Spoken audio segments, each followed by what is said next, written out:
Masih di Sportcast Nusantara TV, Bung Ropan. Saya mau melihat kekuatan lawan kita Australia nanti. Oke. Ya kan? Diinformasi bahwa 7 pemain mereka Cedera. akan cedera. Ya. Bahkan ada 3 pemain kunci yang menjadi starter line up ketika melawan Indonesia di GBK. Ya. Termasuk Haris Sotar itu. Ya. Sama pemain perdara Italia di belakang. Ya. Alessandro Sircati. Anu Sircati. Ya. Gimana, Bung? Iya, 7 memang, tetapi kan ini masih panjang. Ya, masih panjang sampai tanggal 20. Bukan tidak mungkin mereka itu sembuh. Oh iya. Ya, boleh. Nah, kalau bilang yang tidak bisa main, saya pikir kemungkinan besar tuh Haris Sotar. Tinggi, kapten Tendon ya, mereka, karena ya tendonnya berat. Ya. cederanya. Dia baru April mungkin kalau bisa sembuh dengan cepat. Ya. Alessandro Sircati juga agak berat. Ada satu pemain winger juga mereka. Apapun itu, kita jangan terlalu berharap apa ya, mereka harus main atau tidak ya. Kita fokus sekarang untuk bisa mendapatkan poin, itu aja. Ya. Poin itu 1, itu kan sesuai dengan Patrick Kluivert bilang. 4 poin, 1 di sana di Sydney, 3 di Jakarta. Ya. GBK melawan Bahrain. Nah itu yang anak-anak mesti harus fokus dan saya yakin kita bisa dapatkan. Ya kita bisa dapatkan itu. Kalau melihat dari komposisi ada, apalagi mereka tidak punya Haris Sotar, itu akan menjadi pemain kunci di belakang. Agak goyah juga. Cameron Burgess yang akan bermain di sana. Baru dengan Aziz Behich yang akan ada, itu pasti akan ditarik ke dalam. Ya. 2 pemain Australia ini ya untuk bermain di posisi 2 bek tengah menggantikan Sotar. Dan mereka tidak sekuat Sotar. Jadi ini kesempatan buat Ole Romeni. Debut dia dan dia bisa berbuat yang terbaik. Tinggal tergantung tentunya di lini tengah kita mensuplai bola ke depan. Ya ke dia. Itulah tugas Ivar Jenner, Tom Hae, ya Eliano, termasuk Marcelino untuk bisa memberikan suplai bola ke depan. Jadi saya pikir peluang itu ada. Peluang itu ada. Dan kita bisa lolos kalau kita bisa tahan 1 poin aja. Kita bisa lolos, boy. Ya dengan asumsi itu yang tadi 4 poin kita lawan Cina, masih ada lawan Cina kita menang. Ya. Untuk urutan kedua kita depan mata. Karena Australia itu masih akan ketemu 2 lawan berat di terakhir. Mereka harus berangkat ke Arab Saudi. Ya, kemudian mereka terakhir melawan Jepang. Kalau sampai mereka tergelincir di 2 pertandingan itu, kita yang lolos. Asalkan tadi itu kita imbang di Sydney dan menang 2 kali di kandang lawan Bahrain dan Cina. Bisa saja dengan Jepang. Jepang kan di saat main lawan kita beruntung. Jepang sudah nggak ada masalah, nggak ada pengaruh. Dia udah lolos. Dia menang lawan Bahrain nanti tanggal 20 di saat kita bermain bersamaan dengan Australia. Jepang menjadi tim pertama Asia yang udah lolos nantinya. 16 poin sekarang tambah 3 jadi 19. Nah, lawan kita terakhir bisa aja dia tolong kita. Artinya imbang juga di sana. Dia nggak perlu panggil pemain-pemain yang ada di Eropa semua, Wataru Endo segala, Mitoma itu dia nggak usah suruh datang. Pakai aja Liga J-League semua bermain sana dengan kita. Ya udah lolos buat apa? Buat dia. Yang penting dia tidak malu kalah, draw udah cukup. Nah, kita ketambahin 1 poin lagi kan. Bagus buat kita. 14-15 poin lolos.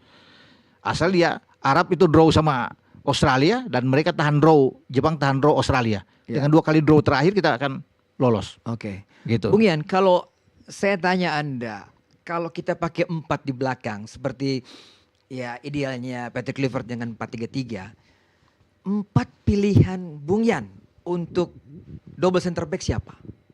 Nasional ini. Ya kalau saya sih lebih suka Jaides. Sama? Ya sama satu lagi mungkin ya kalau lokal ya kalau saya sih masih tetap berharap Rido. Gitu. Karena Rido walaupun bagaimana saya lihat pertandingan terakhir lawan Jepang dia main bagus. Bagus. Gitu. Tapi lawan Biak gimana? Ya lawan Biak 2 kali memang nggak bisa. Gitu. Ketar-ketir lawan kita. Kalau Boy lari ke Biak. Ya enggak, soalnya dia lawan Biak gitu. Iya tahu, iya. Karena main Iya. pertama 3-1, main kedua draw di sini. Iya. Ya. Draw. Ya. Berarti flank menurut Anda siapa yang selera Anda untuk di flank, di kiri? Fair dong. Kalau saya sih di kiri ya. Kalau di kiri ya kalau saya sih lebih banyak kita promosikan pemain muda itu. Pemain muda kan kita kalau bek kiri kan ada si siapa ini di Borneo, si Fajar. Itu Fajar mungkin masih bisa juga itu. Untuk timnas senior, untuk Iya. tim melawan Iya. Australia. Ya. Wow. Karena dia punya kecepatan itu. Oke. Karena saya lihat berapa kali main lawan tim-tim yang bagus juga di papan atas. Oh juga. artinya dia bisa dipanggil lah, dia Iya, bisa, dipanggil menjadi untuk backup untuk masuk dalam siapa, pilihan juga. menjadi pilihan Iya. juga. Itu karena ya kalau saya lihat harapan kita ya jangan sampai semua naturalisasi Oh, begitu. Ya minimal 1 2 3 pemain ya lokal lah gitu. Arhan juga ada di kiri, Pak. Ya, Ya? Arhan ya. Arhan juga di kiri. Kalau di kanan Tapi kalau berarti- kalau kecepatan sih memang Fajar oke. kalau di kanan? Kalau di kanan ya saya pikir kalau pilihan saya sih Ada Sandy Walsh di situ. iya, Iya. itu salah satunya Sandi. Sandy Walsh. Ya. Tapi harapan saya nih main di Australia, pelatih harus melihat dulu nih. Ini soalnya pilihan pemain ini tergantung pilihan formasi. Iya. Itu. Iya, Formasinya apa dulu? Iya, Gitu. iya. Jadi mereka harus lihat dulu ini analisa terakhir pertandingan Australia itu kira-kira pemain yang akan kita hadapi, target man di dalam itu yang nanti kita hadapi itu siapa? Gitu. Sehingga pelatih sudah bisa menugaskan pemain untuk disiplin mengawal target man yang memang kita harus antisipasi. Itu karena target man itu kalau kita tidak antisipasi itu akan membongkar pertahanan kita. Itu pengaruh sekali. Iya, Bung Ropan, di awal tadi kita sempat mengatakan bahwa analisis bukan hanya analisis pertandingan, tapi analisis pemain-pemain lawan. Iya. Ya kan, Australia punya gelandang Jack Irvine, ya. Irvine. Ya. Ini gelandang mainnya luar biasa waktu di GBK juga dominan. Dia caps tertinggi yang ada di Australia Dia saat caps ini. tertinggi. Iya. Jumlah gol sebagai gelandang juga Bagus. mumpuni. Iya. Mungkin 11, mungkin 12 di situ. Iya. Nah, ini antisipasi Anda Jack Irvine ini kan dalam keadaan fit nih, Bung. Ya kalau dia fit, kalau kita punya Jairo enak tuh. Bisa head to head dengan Jairo, selesai dia itu. Iya. Sama Jairo. Tapi kan kalau kita tanpa Jairo memang ya itu menjadi tugas bagi Ivar Jenner, Tom Haye. Iya. Ya kan? Dan dia juga nggak bisa bikin gol kan kembali di GBK kemarin. Australia kan 0-0 sama kita. Walaupun mereka lebih kuat dalam ball position. Namun yang berbahaya saya pikir itu mereka punya Jayden O'Neal. Ini pemain yang bagus. Ya pemain yang oke. Dia bermain di Standard League. Dan juga penyerang mereka. Mitch Duke. Ya selain Mitch Duke itu mereka punya Kusengi Yengi. Itu pemain berbahaya. Katanya cedera juga tuh katanya. Iya kan tidak. Tapi kan masih lama. Masih lama. Dia yang membuat 2 gol ke gawang Bahrain. Draw 2-2. Dia tidak parah cederanya boy. Karena ini masih Februari, itu kan main nanti 20 April. Jadi untuk kesempatan dia sembuh itu peluang ada. Jadi makanya saya bilang kalau dia bermain berbahaya. Dia di depan. Kusengi Yengi ini. Itu menjadi tugas bagi Jai Ises tentunya. Dengan Mes Hilgers atau Rido siapapun yang dimainkan. Kan yang lebih tahu Patrick Kluivert. Oke. Bung Yan berarti Pastur dan Daniel Lansat juga harus memonitor pemain-pemain seperti ini ya. Yang tadi Anda katakan. Bukan hanya melihat keseluruhan pertandingan Australia melawan kita, melawan Jepang, melawan Arab Saudi. Tetapi juga pemain-pemain yang dianggap sebagai pemain kunci. Kalau saya lihat pertama pilihan formasi dulu. Setelah dia lakukan pilihan formasi, pemain yang akan dia pasang. Sebelum dia pasang pemain di formasi itu kan yang akan menghadapi Australia kan dia sudah harus bisa mengukur kemampuan pemain kita dengan pemain Australia nanti diturunkan dalam line up. Itu line up inti ya. Kemudian dia harus bisa melihat kemampuan individu kita secara total komposisi tim kita nanti. Begitu pula dengan komposisi tim Australia yang nanti dia udah tahu punya gambaran ya. Nah setelah itu dia udah bisa tahu, analisanya kan pasti udah bisa tahu bahwa nanti titik lemah kita di mana ini yang harus kita benahi. Itu.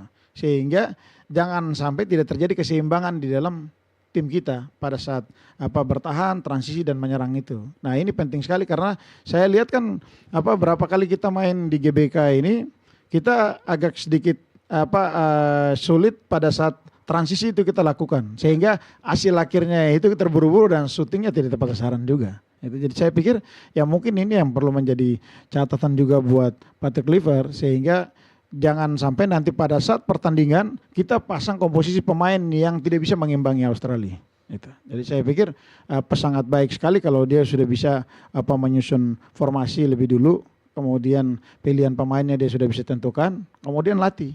Itu. Latih kemudian dia sudah bisa kasih tahu pemain bahwa ini tugas kamu nanti menghadapi si A apa saja. Itu jadi pemain kita itu pada saat bermain selain disiplin dengan posisi mereka yang ada, instruksi pelatih, tapi kalau terjadi rotasi pemain, misalkan ada winger kiri ke kanan atau bek kiri ke kanan, bek kanan ke kiri ya ini udah bisa dipraktekkan langsung pada saat latihan. Jadi mereka terbiasa. Bung Ropan, tadi kan disinggung Bung Yan, keinginan dia ada 2-3 pemain lokal lah yang bermain. Ya kan? Kalau melihat kesempatan dan kemampuan yang Anda juga lihat ya dari pertandingan-pertandingan sebelumnya dan mudah-mudahan ini juga Coach Patrick juga melihat ini siapa pemain-pemain lokal yang bisa menjadi starting line up. Kalau bicara starting line karena begini, kita ke Australia ke Sydney itu dengan tujuan ini pertandingan berat, kuncinya ada di sini nih. Kalau kita kalah itu rame, kita bisa dapat posisi ketiga atau posisi keempat di akhir grup C ini, bisa ikut di putaran keempat. Putaran keempat. Tapi yang kita bidik momentum ini kan ada di sini, kita harus dapat poin, tidak boleh hilang poin di sana. At least 1 poin. Ya, 1 poin. Kalau bicara siapa pemain lokal yang bisa ada, ya pikir yang kesempatan itu ada di Rido dan di Marcelino. Yang paling besar kesempatan itu ada.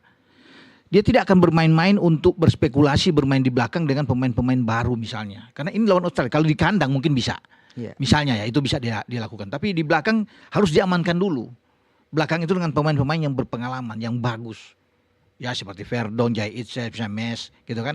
Kevin Dix. Ya kalau ada Rido yang akan ditaruh situ. Yang sudah terbiasa bermain di tim nasional. Ya. Sudah punya chemistry yang bagus di antara mereka.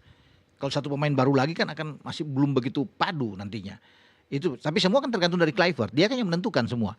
Ya polanya apa yang dia akan mainkan. Tapi yang sudah bisa dilihat bahwa dia akan berubah, tidak seperti STY bermain dengan 3-4-3. Dia kan 4-3-3 kan. Dia ingin ofensif, bermain lebih terbuka, attacking football. Jadi saya pikir ya dia harus bermain dengan 4 back flat itu yang saya bilang Verdon, Jai Ises, Antarido atau Mesilges dan Kevin Dix atau Sandi yang bisa bermain di kanan. Dengan 3 gelandang dan 3 pemain ada di depan. Kalau 3 gelandang mungkin kalau tanpa Jairo saya pikir ya bisa aja selain Ivar dan Tom Hae mungkin Eliano akan bermain situ, bisa saja. Eliano. Itu Eliano bisa bermain di situ. Walaupun kita bahas tadi mungkin saja bisa Ricky Kambuaya. Bisa saja kan. Iya. Tapi mungkin kalau Ricky masuk di babak kedua bisa dia akan taruh dengan Eliano dulu. Marcelino yang ada yang saya pikir akan bermain di dalam bersama dengan Ole dan Strike. Tapi semua berpulang sekali lagi saya bilang berpulang dia yang lebih tahu.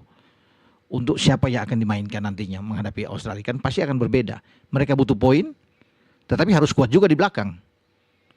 Bahaya juga kan, kita asik menyerang tapi kemudian kita jebol di belakang. Gitu. Semoga pemain-pemain yang kita andalkan ini tidak mengalami cedera. Karena mereka banyak rata-rata yang bermain di Eropa itu sampai tanggal 16. Baru selesai. Nah kalau Jai Ises, kapten kita mengalami cedera, pertandingan terakhir tanggal 16 itu melawan Napoli di Serie A. Sebelum dia ke Sydney. Nah Napoli itu tim kuat. Akan bermain di Diego Armando Maradona Stadion. Di sana. Di Napoli. Itu keras. Jadi mudah-mudahan saya mau dia jangan cedera. Untuk bisa. Kalau dia cedera bahaya kita. Goyah di belakang. Kapten. Pemain visi bermain bagus, intercept bagus. Itu yang kita harus jaga. Di samping juga ada 7 pemain kita. Kalau semua fit. Nantinya jangan main-main melawan Australia. Karena 7-7 ini berpotensi untuk tidak main melawan Bahrain. Sudah ada kartu kuning, boy. Ya. Termasuk Martin Pas, Jai Ises, semua ada. Verdon, semua ada. Kartu-kartu kuning. Bahaya. Untuk kita. Jadi bermain harus lebih teliti. Gitu. Oke. Wow, 1 jam kita bicara soal U20 dan Timnas Ya. menghadapi Australia dan juga Bahrain. Terima kasih Bung Yan. Informasinya Ya. semoga Papua bangkit lagi. Iya Oke, dong. Kita tidak Iya. hanya melihat Biak saja, tapi Semua Papua. semua Papua bisa berkiprah lagi di sepak bola. Ada Wa Anal Brothers, boy, ingat ya. Pak Yan ya. Ada Wa Anal, bahaya. Dari Liga 3 bisa masuk dia nanti. Iya. Terima kasih Sama-sama. untuk informasinya. Kita doakan supaya Timnas tetap fit, Ya. tidak ada yang cedera. Betul. U20 tidak down lah, iya. Tidak down, Iya. bangkit kembali masa depan masih Masih panjang. panjang buat mereka, masih Ya kan? panjang. Masih Iya, panjang, Bung iya, Yan. iya. Terima kasih Bung Yan, terima kasih. Terima Bung Ya, Yan. sama-sama. Kita akhiri dialog kita di Sportcast Nusantara TV. Kita akan kembali lagi minggu depan. Sampai jumpa.